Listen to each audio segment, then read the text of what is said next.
On this episode of the Oklahoma Breakdown with Ikard and Lehman, presented by Riverwind Casino, a little Q&A. We answer some of y'all's questions, and then Jared Followill from Kings of Leon joins us to talk some OU football, and we ask him some dumb music questions because we really don't know anything about music. And that's it. Please download and subscribe to the podcast, rate it 5 stars, and write us a good review. Follow the show on Twitter, Instagram, Facebook, and YouTube. Just search Oklahoma Breakdown on any of those, and you'll find us. All right. Our man Michael Hosty will kick this thing off. It's time for the Oklahoma Breakdown. It's a beautiful Monday, April 4th, and you're listening to the Oklahoma Breakdown with Ikard and Lehman, presented by Riverwind Casino. Riverwind is Oklahoma City's premier casino experience, and your health and safety are Riverwind's #1 priorities. There are so many reasons why Riverwind is consistently voted OKC's #1 casino, but it all starts with their amazing variety of gaming thrills and excitement. Riverwind's beautiful award-winning environment plays host to more than 2,800 of the latest electronic games with a huge selection of table games, including blackjack, blackjack match, roulette, and Teddy's favorite, craps. No matter what your game, Riverwind has it in spades and hearts. And Riverwind will be featuring live music and local food trucks every month starting in May for the Beats and Bites Festival. Performers include the Randy Rogers Band and Scotty McCreery. If you need help finding your way, just visit riverwind.com. Riverwind Casino, simply the best. Now, we're recording this several days in advance, but still, please leave us a 5-star review and a nice comment while you're at it. Also, if you are interested in sponsoring the podcast, please email the Oklahoma Breakdown at gmail.com. Simple episode, Ted. Answering people's questions, and then we've got an interview with our buddy Jared Followill from Kings of Leon. Simple, different show for sure, but we like to keep the people on their toes. That's what we're doing here.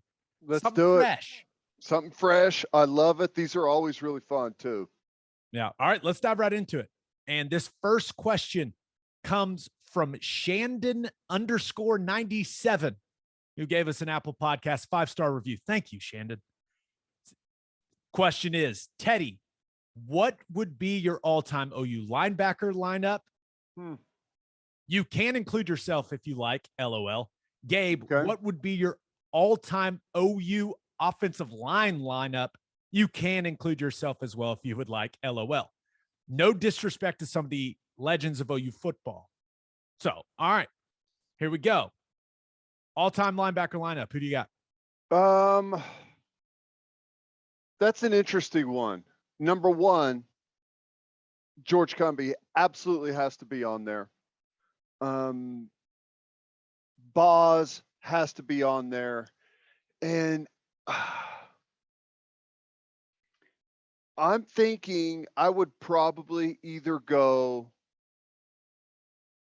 Daryl Hunt or Torrance Marshall. Probably Hunt.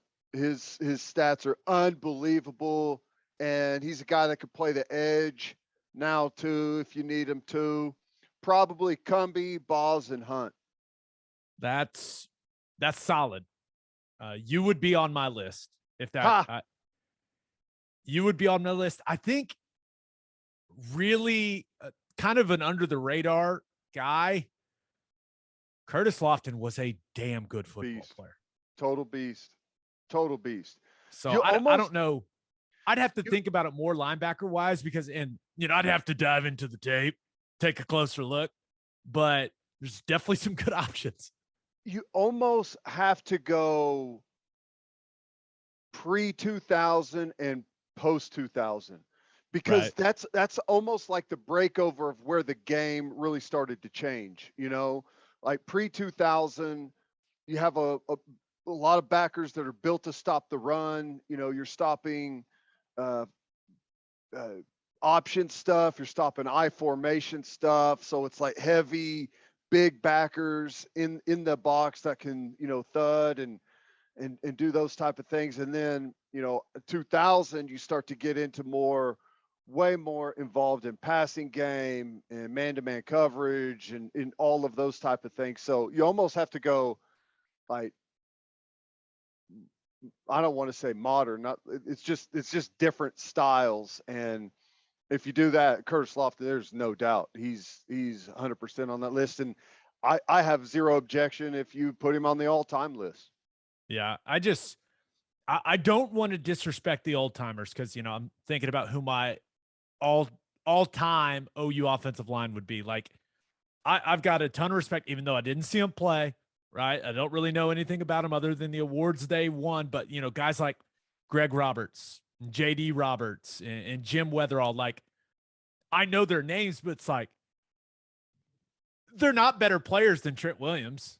Like they're just not. Like you can't convince me just because over time, humans have gotten bigger, faster, stronger. You just look at the offensive linemen now compared to the offensive linemen in the 60s and 70s, and it's just like it's completely different. So my all-time O-line it's going to be more modern because I just think the people they're just bigger humans and they're more athletic. I'm going Trent Williams and Lane Johnson at tackle. And I know that Lane Johnson, he didn't have some stellar college career, but I think you have to factor in what these guys did as pros as well. And Lane has had, he's the 4th pick of the draft, and he has had a spectacular pro career, and I think is going to be a borderline Hall of Fame type guy. Trent Williams is going to be a first ballot Hall of Famer. I mean, he's been that good as a pro.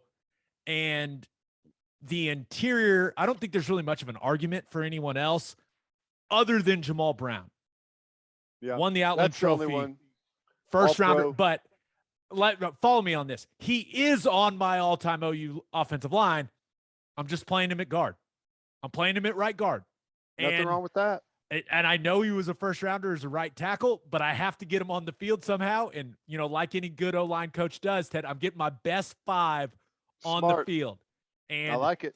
I looked at Lane and I looked at Jamal and I was like, who do I think could bump inside a little easier? I said, Jamal, come on down. Come play on the inside. So I'll have Jamal Brown at right guard, Lane Johnson at right tackle, Trent Williams at left tackle. I'm going to go ahead and take Davin Joseph, another first rounder, big, massive, powerful man. And I'm going to go ahead and stick him in there as my left guard. And then the man running the show, the best center in the history of OU football, is Creed Humphrey. And I will debate anyone about that. I'll just debate anyone. He's a freak. I mean, the kid's a freak in nature when it comes to strength and athleticism.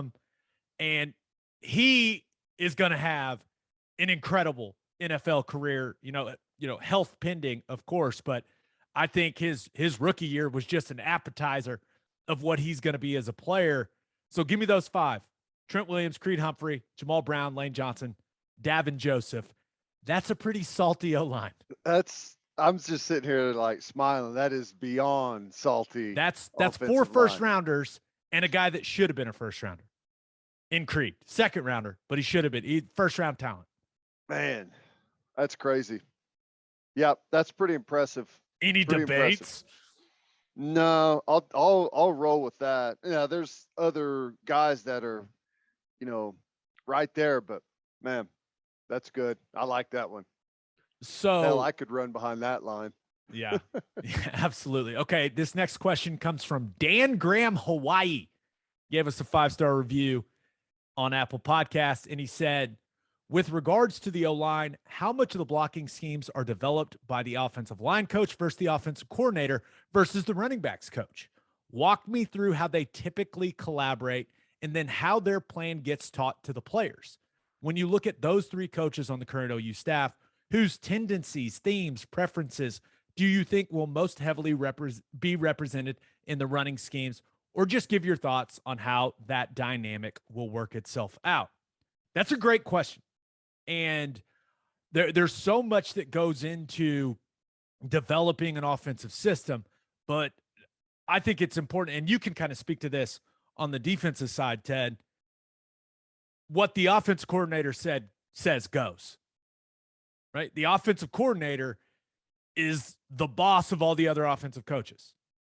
That's how it works. That's why they're the offensive coordinator. So their philosophies and beliefs and the ways that they want things done are going to be what ends up winning out in these discussions. But great offensive coordinators usually have very open lines of communication with their running backs coach and their offensive line coach. Now, Bill Bedenbaugh has, I mean, you talk about a guy that has all kinds of respect. Like Jeff Lebby and Bill Bedenbaugh get in a room and they're going to talk through everything. And Lebby's going to say, and remember, Lebby was an offensive lineman, so he understands the position. They're going to talk through every single scheme in the run game and come to kind of a general consensus of how they want to do it.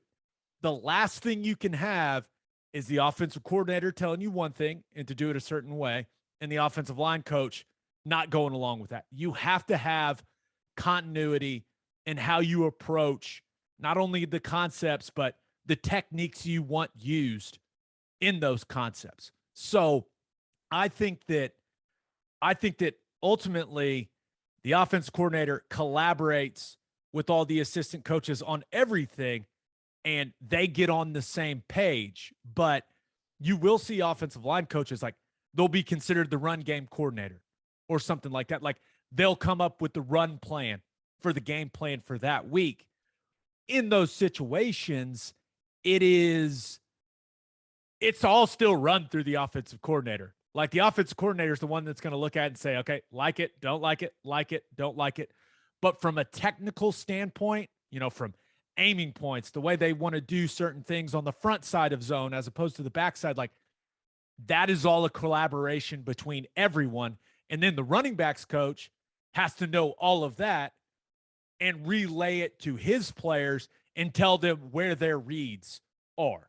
Like running backs aren't sitting back there. This is something people may not understand. Running backs aren't sitting back there going, okay, those two guys are working to the mic. Those two guys are working to the wheel. No. They know what they're supposed to read. And they read that, whether it's the butt of the guard, whether it's the inside cheek of the tackle, whether it's the crack of the center and some of these inside zone schemes that are, kind of designed to cut back behind all the front side stuff. Like they're on the sheet, there's a little star for the running back. Hey, like this is your read. You're reading the 3 technique. There's all kinds of different philosophies, but ultimately it's about good communication. And that's what all football is about, really. Yeah. I think it's probably the only way I can really get my point across is I picture it as way more of like one brain. So for the most part, you don't have an offensive staff that is just totally separate. One guy has an idea about the running game, another has an idea about the running game, and they come in and they like hammer it out until one of those ideas wins. They are in offensive staff meeting rooms all together constantly. They watch the practices together. They watch the game film together. It's all done as one. So it's more of a total collaborative effort to come up with something than maybe just one person has the idea and we roll with their idea. Right? Someone may want to run outside zone and have some ideas on how to block it, and the offensive coordinator may say that, well, that doesn't really tie in very well to our pass game. Like, can we build some pass game off of it? It's just like, I think it's more organic than just coming in with ideas and throwing them up against the wall and say, let's do this one. I think it all just kind of ends up working its way out, and everyone has their opinion on the matter. And, there are times where, like, take Oklahoma early 2000s, for example, had a really good offense, had a Heisman Trophy winner in 2003, right? Well, you have a guy come on campus by the name of Adrian Peterson. So you take a lot of what you did in the running game and just eliminate it, and say, what do we build for this particular guy to highlight his strengths? Forget what everyone else does well. How do we really highlight what he does well? And then you may start kind of from the ground up on some of those things because you have a special individual player. Other times, you may not have someone that special, and you just kind of go with what you generally have kind of built your program for. Yeah, I think that's a really good point. All right, we're answering more questions. But first, the only place to stop when you're road tripping is Love's Travel Stops. Love's has over 560 locations in 41 states, offering 24-hour access to clean and safe places. Whatever your road trip needs are, Love's has it. Fuel, fresh food, all the snacks and drinks, including my favorite, yes, Java Amore. That coffee is fantastic. Love's also has you covered if you forget your phone charger or headphones. They've expanded their mobile to-go zone so you can grab any of that stuff there. Make sure you download the Love's Connect app for exclusive offers from today's most popular brands. The Love's Connect app also includes a route planner and store locator. When you see that red neon heart on the highway, stop in and say hi at Love's Travel Stops. For a full list of what Love's has to offer, visit loves.com. Opolis Clothing is the exclusive home for all of your Oklahoma Breakdown merchandise. If you want to live your life in buttery soft comfort, go to opolisclothing.com. That's OPOLIS clothing.com. Use our promo code TED, TED, for 10% off your entire order. You still get the discount on all of the OU and Oklahoma City Thunder gear as well. That's opolisclothing.com. Use our promo code TED, TED, for 10% off. Buttery soft and 10% off. All right. This question comes from Bees Nuts on Apple. Gave us a 5-star review. Thank you. Bees Nuts says, who was your wow, I'm really lining up / playing against this guy moment? I'll let you go first. I think it was my first preseason game that I ever played. It definitely was against the Steelers, and Jerome Bettis was running back. That was my first ever tackle in the NFL, was against Jerome Bettis. Had it then, like Randy Moss was kind of the same thing whenever he was in Minnesota, and same thing with Brett Favre. It was really cool going up against Brett Favre.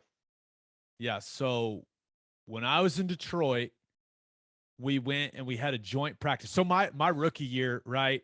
I'm with the Titans. We really didn't have we did a joint practice against Atlanta. Like seeing Matt Ryan in person was one of those things where you're like, wow. Seeing Julio Jones in person, you're just like, oh my God, that guy he couldn't look better. But like going against a guy, it actually didn't happen till my second year because I blew my knee out in the third preseason game my rookie year. And we had a joint practice against the Steelers. And we went to do field goal. And I look up, and James Harrison is standing right across from me. And it was one of those things where I was like, oh, sweet Jesus, please don't come. Please don't come. And not only did he not come, meaning rush the field goal, he, and I think I've told this story out here before, but it's a good one. So I'm telling it again. We kick 2 field goals, and Matt Prater's our kicker, really well-respected kicker, good kicker in the league, still is. And James Harrison just looks back at him. He's like, hey, Prater, you good? And Prater's like, yeah, I'm good. And he's like, all right, we good then. And he walks the entire Steelers defense off the field. and our special teams coach is like, what? We're doing field goal. And he's like, we're not doing field goal anymore. We're done. He just canceled it. And I went up to him after the practice and I was like, man, thank you so much for not rushing. And he was like, you seem like a nice guy. I was like, yeah, thank you so much. It was awesome. It was one of those moments where I wasn't paying attention. I'm like the tight end on field goal, getting down in my stance, look up, and I was like, holy shit, this could hurt. And oh my God, that's the guy that killed Colt McCoy on national television. Wow, he's lined up against me. Yeah. All right, next question. This comes from Davis Dill on Apple. He said, Can we please get a breakdown from Teddy of his craps betting strategy? Very simple. Minimum on the pass line, maximum behind the line. That's about all you need to do. If the table starts to get hot, maybe buy the 10 and the 4. Every now and then when I'm feeling froggy, I'll throw out a yo bet. That's it. Well, there you go, David Still. Yeah, I'm interested to see if our man Davis gives it a try. Yep. Okay, how about this one? We've got this from Joe Coble, and I think this is a good one for you. He said, of all the defense you played on, Ted, who would you trust the most to make a tackle in the open field to save the game? And would the answer change depending on who had the ball? So let's go with 2. Let's say like big, like physical back in space. Let's say like big physical guy in space. Who do you want? And then like short little scat, like great elusiveness guy. Who do you want? There's 2 guys that I think of, and I think it's so interesting. 2 guys that I think of, and if the ball carrier really doesn't matter, Derek Strait and Andre Woolfolk. And those are 2 corners. That is a stunning answer. Yeah. Yep. Derek Strait was a good tackling corner, though. Oh, he's unbelievable. Andre Woolfolk was unbelievable because we used our corners in our run fits a ton. We played so much cover 2. We used those guys a ton, and we actually like used them in the run fit. They were a part of the actual fit. We counted them in how we fit runs, and they were both outstanding. I know they have missed tackles, but I don't hardly ever remember either one of those guys missing a tackle. Good answer. Fans are going to like that. That's a good answer. Now, if I want to send an opponent out of the game with a tackle, I'm taking Roy Williams. The first guy that came to mind, like for me, Tony Jefferson. I feel like I can remember so many, like he's in the open field, and every safety misses tackles, but like so many, like it's 1-on-1, he's in the open field by himself, and he's like the guy's on the ground, and you're just like, damn, like he just had a gift for it, man. Yep, it's not easy to do. It's very, very difficult whenever you've got that much space. You've got a great athlete on the other side, and there's always the threat of being, run over as well, which that's part of it. An open field tackle, part of it is accepting getting run over, and a lot of times getting run over is the best way to make that play. Yeah. All right, here's the last one we're going to answer. This comes from Bo Shelby. If you had to pull a Ted Lasso and coach a sport you know nothing about, what would it be? How would you use your football knowledge to run practices and make in-game decisions? Wow. That's a great question. It would probably, for me, have to be something like it's pretty lame, like baseball maybe. I think it's kind of hard to carry over a lot of what you do in football to baseball, other than like a lot of very fast drill work with tons of reps for every guy. Like you're moving quick from one station to the next. Like there's the football, it's really amazing how much you can get done in a short amount of time and really hit a whole bunch of stuff and get better as a player, but almost not do any actual live like football, and I feel like baseball's kind of the same thing, that you can break it down into drills really well. I think anything else like basketball would be so difficult for me, because I mean there's a lot of strategy involved in basketball, and I just wouldn't have anywhere to start. I think I'd go soccer. And I know nothing about soccer, but I could see myself like diving into the like strategic component of soccer. Mm-hmm. And then kind of what you said about the drill work. Like you get on the practice field, like you do some team stuff, but really you're working on the guys individually and their skill sets and like how their skill set applies to their position. And clearly you'd have to learn about the game, but being in great condition, right? Being in better shape than the other team. Yeah, that's very similar to what you want in football. Being more physical than the other team, very similar to what you want in football. And I don't know. It's like, it seems like a soccer manager doesn't do that much. So I think I could kind of just blend in. I would dress cool. I know that. Wear a But suit and tie every day or something. I think my strength in that scenario would be like, hey, we're going to train on the practice pitch. And then when it's game day, like, I'm going to let you guys go do your thing. I think I could be a very good, like, hands-on manager. That's what they're called, right? Soccer managers. That's right. Yeah. Yeah. A hands-on manager on the practice field, like extremely detailed, like disciplined, but then game day, let them do their thing, kind of hands off. I love you. You've got the lingo down. I love that. Everyone on the pitch in 15 minutes. I love that. That's good. Or we're running laps, lads. All right, let's get to our interview with Jared Followill from Kings of Leon. But first, attention business owners. You need Insurica in your life. Yeah, you do. Insurica is one of the country's largest insurance brokers with 30 offices throughout Oklahoma, Texas, and the Southwest. Insurica is able to customize programs by accessing the latest information from many insurance carriers.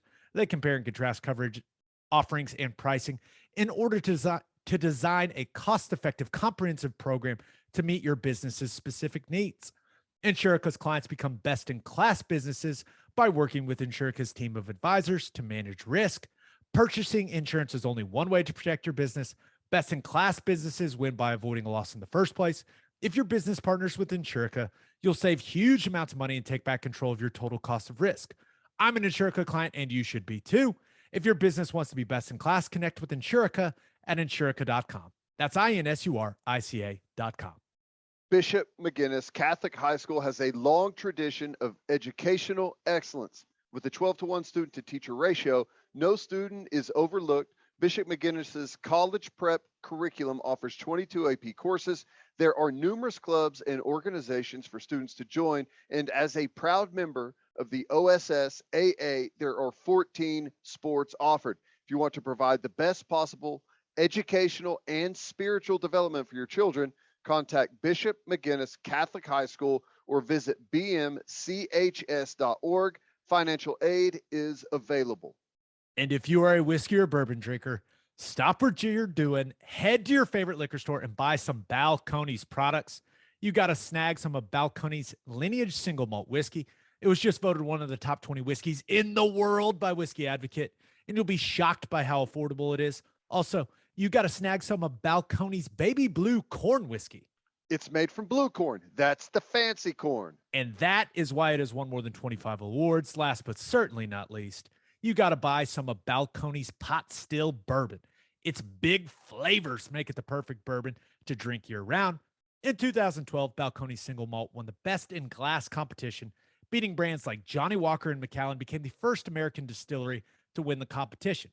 This stuff is the real deal, people. If you love great whiskey and bourbon at a great price, then Balcones products are the only way to go. The whiskey may be made in Texas, but the owners, yes, they are from Oklahoma. To find a liquor store that has it, visit balconesdistilling.com. All right, here's Jared Followill. It is our pleasure to be joined by a Grammy nominee from Kings of Leon. He also just happened to be the best man in my wedding. He is my best man guy. He is Jared Followill. What's going on, man? What's up, dudes? Happy to be back. It's good to have you again. A lot's happened since we had you on the last time. You're a whole dad lot now, and Oh, wow. yeah, it's been a while. I didn't realize it had been that long. That's crazy. The whole world changed. Yeah, we'll get to that. Yeah. Because I mean, your industry, I assume, was one of the most affected by what's gone on the last couple of years. But I do want to start with this, and we're going to get to the OU football stuff and get to our dumb music questions that we have for you. what do we need to do? Because you're on board with Formula One now. Like, we're Formula One guys. How do we get Teddy on board with us, Jay? As somebody who's been a massive fan for coming up on 11 days now, I think that the thing there's just something that you have to do. You just kind of have to like dive in and just start watching that Netflix Drive to Survive. That's what I did. I watched one episode and didn't know if I was going to get into it. And then I binged 4 seasons in like 6 days. I do have a lot of free time though, obviously. But no, you just get sucked in. There's drama. It's obviously like super action packed. And then there's a ton of drama that they probably, they probably help that along a little bit. But it's awesome. I think you would enjoy it if you have the time for it. Well, it sounds to me like we need to go ahead and plan Las Vegas 2023 Formula One coming to town. Whoa. That's going to be cool. And that may be worth going to. Yeah. I didn't realize they were going to Vegas. I know that. Guess they just announced it like the last couple of days, right, Gabe? Yeah, I think it was yesterday is when they announced it. That's awesome. I would enjoy that, I'm sure. Now I'm like looking at our schedule, our touring schedule, and seeing where we're going to be. And the schedule doesn't matter anymore. No. If you have something come up, you just skip town and go. Yeah, we can cancel shows for sporting events now, apparently. So should we just talk about that now? Because you love OU football. Like I would say it is one of the more important things in your life. Mm-hmm. But Eric Church completely canceling a concert, not even rescheduling, but straight up canceling a concert to go to the Final Four to watch North Carolina. As a musician, what was kind of your reaction to that? Because to me, like as a sports guy whose job revolves around sports, I'm kind of like, that's awesome. Eric Church is just like us. But I imagine like there's a musician's point of view where you're like, what the hell, man? Well, I kind of like have connections to him, and like I've like one of our buddies is his manager and things like that. And so I'll say that my initial thought was that's weak. I did not like it. But then as I thought about it more, I think that came from jealousy. I was just so mad that he can just do that. I didn't know you could do that. Like, we have played so many shows during playoffs, played Nashville, like during when we got beat by Clemson, and just having to come off stage and you're so just bummed out about the game, but the show was good. And then you just go through all these emotions. We never would ever have canceled a show for that, which is kind of like people will make fun of that because like we canceled because pigeon poop and stuff. But I don't think that we would have canceled for an OU game because we already would have. There's been plenty of times, but we're good about scheduling around OU football games. We try not to play on Saturdays in the fall, even though we do a lot. You just try to avoid that if you can. And then we rarely play in January, which would be when the big games really were. Hypothetically speaking, if OU were to say, let's say play USC perhaps here in the next couple of years in a national championship game, and you guys happen to have a concert scheduled that night, what are you doing? Where is the show? Are we talking like New York City, Madison Square Garden, or are we talking like Akron? Akron's perfect. Yeah, I don't think we have many Akron listeners, so let's go with Akron. There's so many things. We would just play the damn show. I bet it's got to be like, depending on the venue, like Akron probably doesn't have like a ton of stuff going through, but other places, like if you've booked an arena, it's probably hard to reschedule something, Yeah, and even with rescheduling, you're talking about tons of costs. Like because he's not getting insurance for that show, but he's so rich, he just doesn't really care. But like he doesn't get paid for that show. Even if he reschedules, he'll get paid, but then he's still got all of his crew's flights to go back, all of the hotel rooms that you've got to pay for, the buses, the semis. I mean, that's a 6-figure decision, easy. And that doesn't even count that he's probably taking a private jet to the game. And I doubt he's paying for tickets, but you get the gist of the whole thing. Wow. Well, the precedent is set. Now it's okay to do in case you guys ever want to. No, I mean, he probably also has a lot of grace with his fans that we might not have. We've canceled a lot of shows. So we got to build that. We got to recharge our batteries a little bit before we can cancel a show for a football game. All right, let's talk some OU football. So clearly the 2021 season for the Sooners was an interesting one. It was certainly interesting for Teddy and I kind of covering the team. Clearly interesting for the players and coaches, but from your viewpoint, like as a fan, how was the 2021 OU season for you? It was bad. You know me, and you know the way that I watch games and how high strung and stressed out I am. And there was so much buildup. I feel like anything except for a national championship run year was probably going to be a letdown, just because there was so much good, so many positives, so many great players, and everything just kind of set up nicely, you thought. And then first game came around, Tulane won by 5, I think. Then we maybe had one blowout in there, like 76-0. You thought like we had reset and like, okay, we had one little hiccup, gonna get better. And then every game for the rest of the season felt like we won by less than a touchdown. And I'm just dying, like no fingernails, super stressed. It's not my favorite. Like a lot of people like that kind of drama. I hate it. I loved my favorite game of the season was the 76-0. Amazing. When they played like the high school team. Yeah. Western Carolina, maybe. Yeah. It was a great game.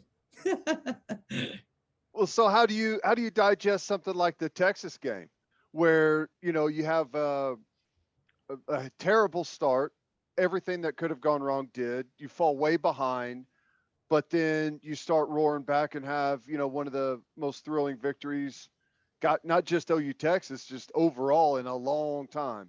Yeah. It's like somebody who hates roller coasters getting on the most insane roller coaster, scariest roller coaster ever. So you hate it. And I know what I'm in for when we started inching back, and I just thought like maybe. And then you finish the roller coaster and you're like, okay, that was awesome, but never again. I did that once. I don't ever want to go through that again. But it was incredible. I mean, I don't know. There's no game that we blow somebody out, I don't care how good the team is, that I felt happier than I did after the Texas game. Like when Texas Tech was incredible and came to Norman and we kind of smoked them, or Missouri came there a few times and we smoked them. I was not as happy then as I was after the Texas game. Yeah, Teddy and I clearly we've talked a lot about that game. It's one of our favorite, if not our favorite, college football game we've ever been at. It was just ridiculous. But okay, one thing I know about you is like you kind of choose your players on the team that you're like, those are my guys. Like those are the guys I really like. Those are the guys I'm going to root for. Who were those guys for you? Who were those guys that like you really were cheering for hard? And I know, it kind of ties back into how closely you follow recruiting as well. So who were a couple of the guys this season that you were like, those are my guys? I'm a pretty boring fan, as in like I just kind of like follow along. I'm just like one of the sheep. So I mean, I was pulling for Caleb to come in the game. I just get frustrated easily. I'm just like one of those fans that people make fun of, that just like, you have one bad game and I get mad at coaches and stuff. Just your regular guy. So I loved when Caleb came in and did that during Texas. And, I pulled for him for the rest of the year, but then I found myself going like, should we put Rattler back in? I don't know. It's getting this is not great. But if weirdly felt kind of like very much like a team effort. There was no like real superstar. It felt like the defense would pull us out when we needed to, and like you'd have different wide receivers step up at different times, and running backs. So there wasn't necessarily like a Baker Mayfield on the team for me last year. Yeah, with all the games kind of ending the way that they did, it was someone different every week kind of stepped up. So like the Caleb Williams thing, how did that land with you? The Lincoln Riley situation to USC, then all the speculation about Caleb Williams following him out there. Ultimately, that's what ends up happening. Lincoln, we didn't get OU players. We got players from the transfer portal. How did all that sit with you? I mean, I don't even, it did not sit well. Angry, was my reaction. I thought it seemed like everybody took the easy way out. Like Lincoln kind of just took the easy way out, which is whatever. And then you had players like Caleb who could stick around and like make an absolute legend out of himself. And I mean, I guess he could do that at USC, but it seemed like the easy thing to just like go with Lincoln and go to USC and do all that. But I would have stuck around. It just even take my fandom out of OU. That's just kind of like the way that I've always been and how we've kind of been with our career. We're very loyal. And so I don't know. It just I've tried to move past it, and my therapist doesn't like to let me talk about it much anymore. But no, I did not love that whole situation. It all seemed very slimy and just not right. But. Yeah, and then Nathan made him angry, made Lincoln Riley mad, and then somehow you got you were caught in the crossfire as an innocent bystander. What happened there? So Lincoln followed me on Twitter, then he followed Nathan on Twitter. I DM'd him a couple of times, or he DM'd me first. I would never DM first. And said like, congrats about something. And like, we went back and forth, just like very like not super friendly, just like nice pleasantries were exchanged. And then blah, blah, blah, all the stuff happens. He leaves. Nathan says something, calls him like a POS or something, which I thought was so ridiculous. Like, why would you do that? Tweeted it, didn't add him, but said Lincoln Riley. Lincoln obviously gets told by somebody. I wake up. He's not following Nathan. He's not following me. I guess he searched Dr. Followill, and the other Followill popped up too, because I'm young Followill. And he was just like, yeah, unfollow, which I thought was terrible because I wanted him to follow me and I wanted to stay friends with him so I could stab him in the back one day. Like I wanted to keep that relationship going so I could invite him to a big show or something and have like maybe his wife come and they get all dressed up and get the car service and then have security tell him, nope, sorry. You could have done like the Phil Collins thing, right? He's in the show out there and you guys sing a song about it and put the spotlight on him or whatever. Oh my God. Yeah. Anything. But that's all out the window because now he would never trust us. So throw some perspective on the whole situation for, I'll say me and maybe Gabe too, because I played for Coach Venables. He was my linebacker coach. I absolutely love the guy. I was upset about the USC thing or the Lincoln Riley thing for about a day. And then Venables, I was like, okay, let's see what we can do here. Like, this may be a thing. And then as soon as it started feeling like he was getting the job, I was like, this is the best thing that's ever happened to our program. But I'm massively biased. So like when that whole announcement, everything came, how did you feel? It was a roller coaster. I'm sure it was for you guys, but I mean, for the fans and especially the rumor mill. And these days on the internet, my God, can rumors just explode and take you all different kinds of ways and you're believing stuff. I loved Venables. When he was at OU, I loved him. Then like everybody else, I thought like, man, maybe the defense isn't doing that well. And then when he left and Mike came back, I was almost kind of excited. And then I realized that maybe I'd made a massive mistake like everybody. But I remember when it happened, all of my friends who were much smarter with football than I was like, you guys are idiots. Like that was one of the best coaches you guys had. The worst mistake is letting him go. You guys should have never let him go. And I thought, who, like, they don't know. And then it became very obvious that we needed him. And so when his name popped back up, you were like, yes, love it. He's a great coach. He's going to make OU tough again, all these different things. But then they pushed it further, and your ego kind of gets in there. Like, we're OU. Why can't we take Dabo Swinney? Or, like one of these crazy names that was popping up, even if I think that Venables would be a better coach than Dabo. And I think that he would be better for OU for sure. But it was a roller coaster. And then you finally just settled into, okay, we got Venables. He's our guy. Excited about the future. I honestly, last year was awful for me. I would text Gabe and other buddies and I was in a bad place. I was not that upset that Lincoln left. Like I was already thinking like, can we put him on the hot seat? And everybody's like, no, you definitely cannot. He's been in the playoffs like 3 years out of the last 4 or whatever. But getting Venables back, I'm stoked. I think it's awesome. I'm like so excited for this year. Even if we're not amazing, even if we win 7-8 games, I will be so happy because I know we're going to do it the right way. So one thing that has become pretty clear, at least just from my vantage point, is that BV getting hired and, saying all the things he's saying and kind of operating the way that he's operating, that it's kind of reinvigorated a lot of the fan base. Like, is that how you feel? Do you feel like you're reinvested? Absolutely. 100%. Last year, I kind of just, over the past 2 years, everything just kind of like started to wear on you. And you just kind of got not as emotionally invested in it. And, like I felt like we would lose a game and I'd be like, I don't really care that much. It used to ruin my week. Now it would I'd be bummed out for a few hours. And then when that whole thing happened, it was like you put on your gear and you're like, come on, like this is OU.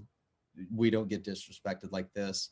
Lincoln left and I was just, back. It sucked me in back. Everybody, I'm texting with buddies who I haven't texted with in a long time about OU. We got Venables back and we were all stoked. And now I think that it's better for the program. I think there's going to be more people watching this year than last year. I think people are going to be more excited and way more invested. I think there's also going to be people are going to be a little bit more realistic and level-headed, and they're not just going to be calling for coaches and players when things aren't great because they're going to know what's going on. I'm so excited. No, I think everyone is. It's cool. What's like the college football? What's the world that you live in? Is it all SEC all the time there in Nashville? What's kind of what you get? Yeah. Yes, very much all SEC. They're very, very cocky fan base, and mainly because of the SEC, not because of their teams. Like a lot of Ole Miss fans talking down to me and Arkansas fans and these people who, I mean, they do have the SEC thing, and like they're obviously their conference was, at the very top and winning all the championships, but super SEC. I feel like us joining was the best thing in the world because now I can kind of talk back to them. And now at least Arkansas fans can't say anything to me. That's always good. Okay. Last football question I have for you. Are you still all in when it comes to recruiting?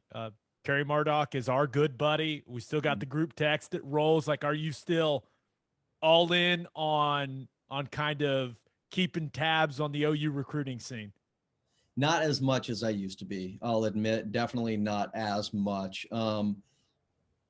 I got a little burnt out. I felt like when Lincoln was the coach, it was just like we were the ultimate bridesmaid team. Like every time there was a 5-star, like incredible guys. I mean, there was a string where we had like crazy 5 stars, but it just felt like there were so many letdowns, especially this last year. And then a few of the really great players that we did have kind of bolted, and we filled a lot of those spots. But I'll get back in. I just kind of fell off. I got banged up in there in that emotional roller coaster we had. Got banged up. Ted, you ready for some dumb music questions? Let's get into some music. Yeah, let's do that. All right. You were so the Grammys are on Sunday. We're going to run this Sunday night. So I'm assuming you have just won your 5th Grammy. This is, I believe, your 13th, and I'm going to be there in person to watch you win it. So can't wait. Can't wait for that, even though it's already happened. We are speaking in the future right now. But first dumb music question. Mm-hmm. How do you find out you are nominated for a Grammy, and what's kind of like the reaction like when you find out? It used to be a bigger deal. Like I remember back in like 11, 12, 13, those years, it would be like a prime time thing, and they would announce all the nominees. And this year they did it over the internet, and I forgot about it. So I was at a hotel in Houston with Martha and our nanny and stuff, and I was sitting there, and I got a text like, "Congrats, dude," blah blah blah, and I was like, "Wait, what?" And I scrolled up and saw, and I was like, "Oh my God, we got nominated!"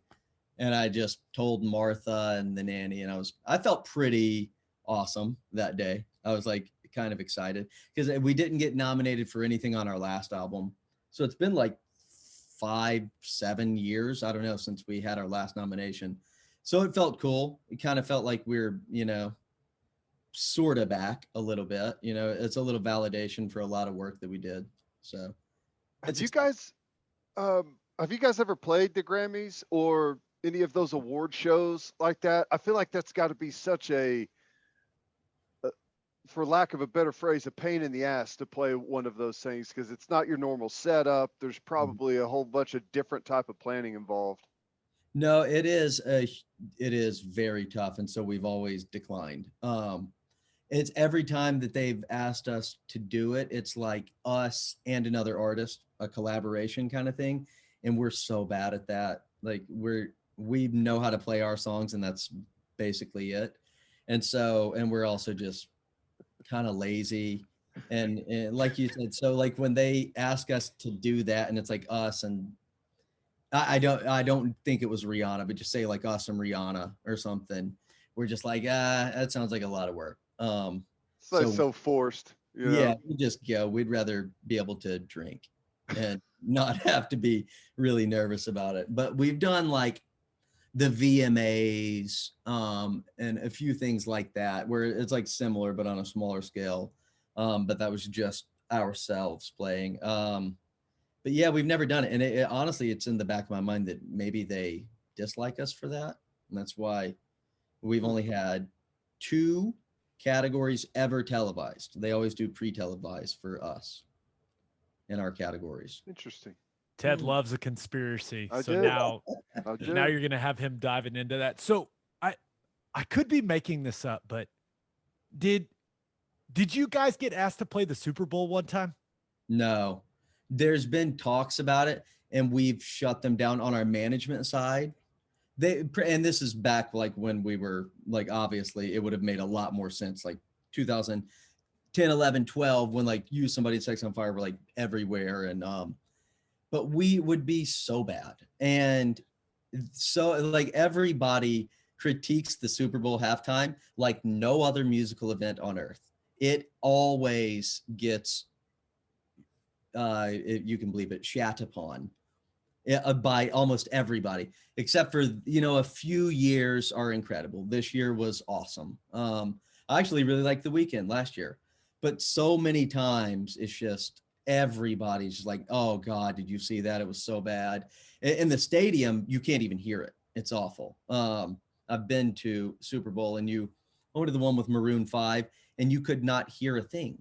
So, I mean, everybody was just kind of chilling, and I'm sure that show was great. I didn't get to see it because I didn't have it on TV.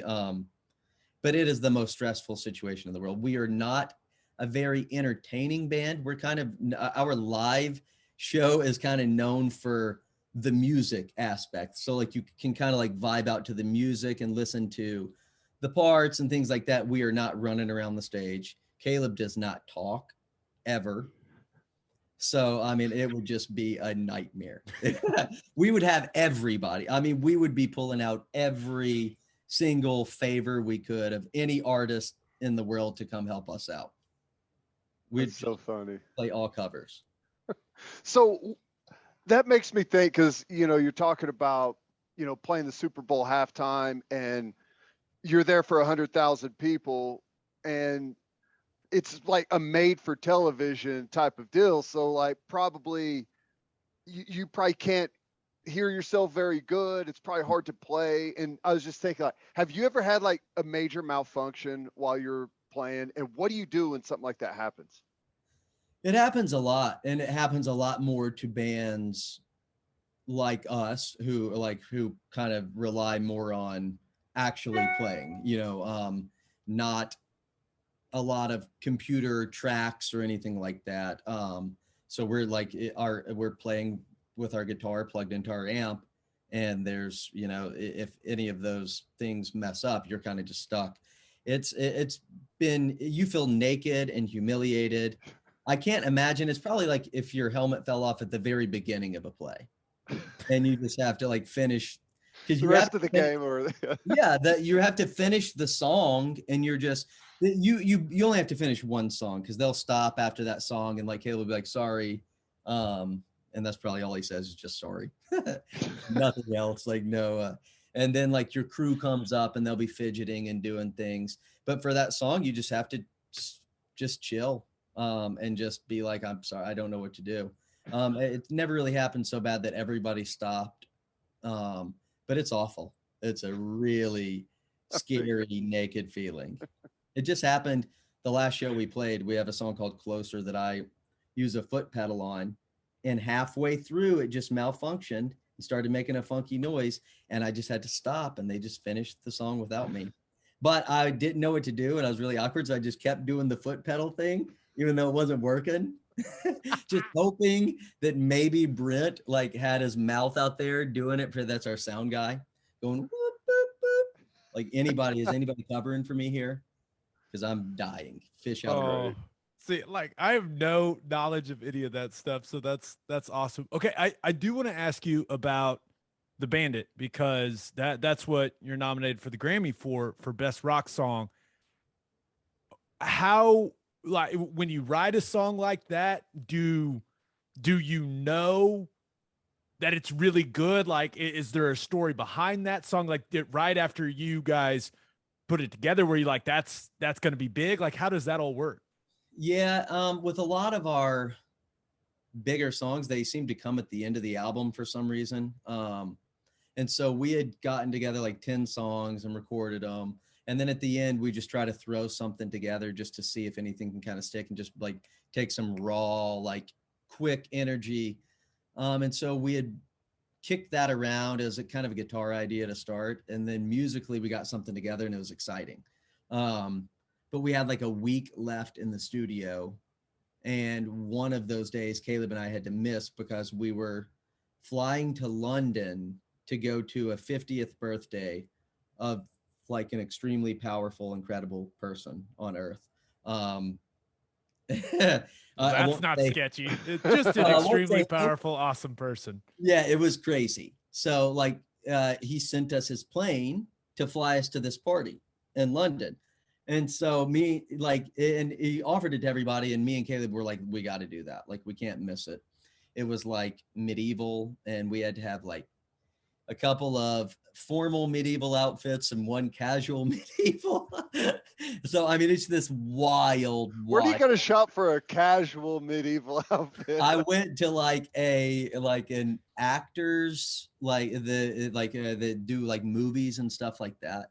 And I found some pretty like impressive stuff. It's awesome. So long story short story long, we fly there. We had a crazy time, very hungover. Me and Caleb get back on the flight home, and he's like, we can't just go back in empty-handed. He's like, let's start writing on a couple of these songs. We had two left. We had two musical songs, and it was a song called Time in Disguise and a song called The Bandit. And so we opened a bottle of red wine and then started playing around with it, and then a couple more. And then I think we had like 8 or 9 bottles of red wine on that flight and landed and had finished both those songs. Basically, Caleb went back in and touched up things for sure, but we had basically written both of those songs and it stuck with it. And I'm still not sure if we have to give that guy publishing for writing it on his plane and drinking his wine. But little medieval influence on the song. That's awesome. yeah. Is every song kind of come together different, or do you guys have a pretty standard process that you follow as far as like how you structure it and everything? We have kind of fallen into a groove of starting with music, getting together a musical idea, then vocal melodies, and then writing the lyrics. So the vocal melodies will just be kind of like little words here and there, just like kind of phrases, but a lot of times it can literally just be like mumbling or gibberish, just like ooh la las and stuff like that, just getting the vocal melody down.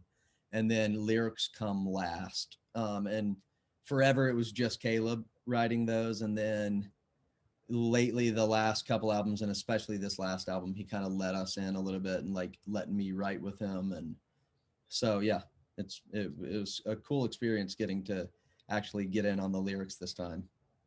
And it's up for best rock song. So Caleb, hello. So I'm just saying, Solo project coming is, and I know that, I mean, you know, a lot of musicians and a lot of groups. Like, is that how it normally goes? You write the music and then the lyrics last, or is it? Because I would, and once again, I know nothing about music, but I would think like, hey, you write the lyrics and then like you write the music around the lyrics. But yeah, it's probably the lowest percentage way to write a song. Most like Elton John has a lyricist who will give him the lyrics. I never watched the movie, so you guys could be like, yeah, we saw the movie. But like his guy gives him lyrics and then he'll just write a melody to it. So it's like he's reading a script and then makes a melody around the lyrics, which to me sounds impossible just with phrasing and things like that. And the cadence of how I don't know how he pulls it off, but I would say most people do sit down with probably just a guitar and like they have something they want to say and then they like write that. And a lot of people probably do lyrics first. We're a weird band. Do you probably have a cell phone totally full of like bass lines or whatever it is, like just quick little, do you guys send those back and forth to each other all the time? No, I don't send them because I'm humiliated by them. A lot of times it'll be like me mouthing a bass line, like boom, Yeah. boom. It's like ridiculous. Or even singing, and I have a terrible singing voice. And guitar stuff. So I don't have the confidence to send them, but I do, you know, I record, I've got a billion voice memos. You're right on that. And I'll like, just so I can remember. And then I'll bring those into the guys and actually play them for them. But yeah, my voice memos are a mess. I have another Grammys question. How much thought goes into what you're going to wear at the show? More thought than actual action. Because like I thought about this forever and like had a vision of what I was gonna do. And then I just, as time gets closer, I just don't do any of that stuff. So I have a suit. I went and got it tailored. I don't know what I'm wearing under it. I don't have shoes. And I'm going to go to Vegas and just go shopping and put some stuff together. Because I have a pair of shoes that I was going to wear, a brown pair of like dress shoes. And the bottom of them started doing that on the front. So those are broken. Had them for a while, apparently. Yeah. I wore them to like 23 weddings in a row. And I dance a lot at those things. So, yeah, I've thought about it a lot, and I just am not going to use any of the thoughts or any of the ideas that I came up with, but it'll be fine. I kind of don't care at this point, you know, like we're not, as long as you don't, and I think we've talked about this, maybe you said, as long as you don't look stupid, nobody cares. You know, like nobody, I'm not going to go there and like blow anybody's mind. You know, I'm like a 35-year-old guy now. They care about like the kids from Euphoria going like, now that's a cool look. Like there's nothing I could do except for bad. The only way I'm getting noticed is don't with this stick movie. out, right? Yeah, exactly. Just try and blend in as much as possible. Yeah, probably put a sweater under the suit and I'll probably wear shoes. Thinking about maybe not. Has anything? Well, because we're coming right off of the Oscars where we had a situation. Have you ever seen something go down that like maybe doesn't make it to television or in the back or at a after party or whatever? I'm sure we've seen tons of stuff, but like that was the biggest thing that I remember since the VMAs in 2009 when Kanye got up with Taylor Swift. And we were there and we were sitting right behind Kanye, and Taylor was our bud from Nashville, and we all hung out and we went backstage with her afterwards. And so like we were very much involved in that. Like people from our crew were like yelling, like saying like, get off the stage, and like getting very upset with that whole thing. In hindsight, it was damn innocent. I didn't know that you could like, there could be physical violence on stage. So like looking back at the time, it was like, that was the biggest thing in the world. You're like, oh my God, how does that happen? And now you look back at it and you're like, he just grabbed the mic.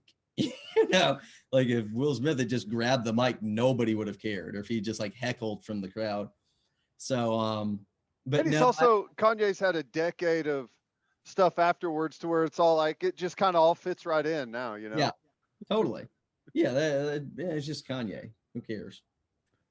Okay, this is kind of the last music question I have for you, and it's very broad, and I know it is, but these last 2 years have been pretty weird for everyone.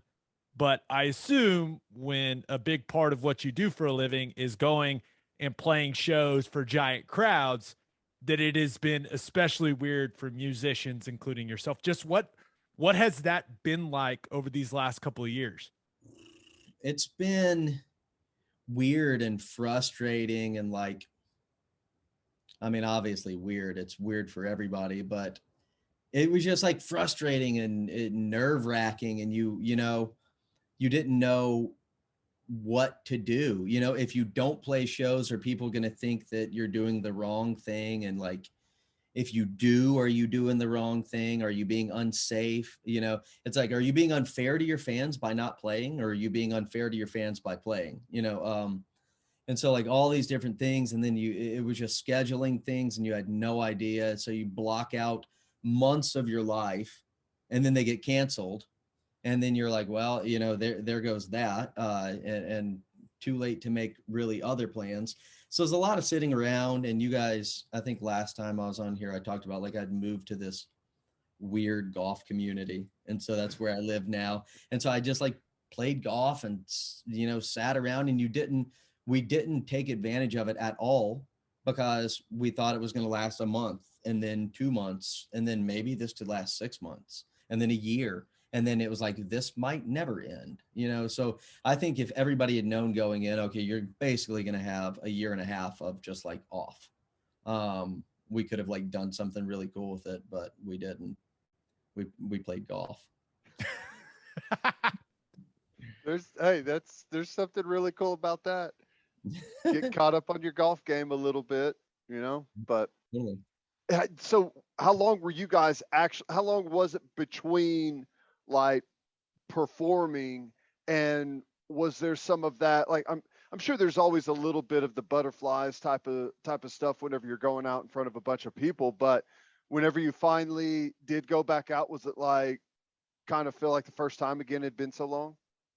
Yeah, we so we played Oklahoma City, Scissortail Park, at the end-ish of 2019. I think it was the end of September, because wedding anniversary. So we played that, and then we didn't play another show until like August of 2021. And Matthew, our guitar player, was having a baby, so he wasn't on there. So it was kind of a different setup, a different stage thing. Between the shows, so Oklahoma City was a full band concert, last one we did.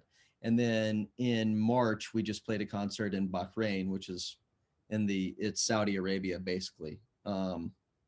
And that was a full band show. So between March of 2022 and September of 2019, we played 0, like full band, full setup, Kings of Leon shows.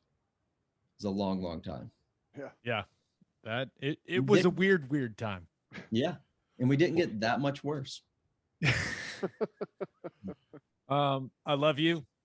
I hope we get to celebrate a Grammy victory for you and the boys in Vegas. Fingers are crossed. Not gonna happen. I'll just go ahead and say now, this is coming out on Sunday night.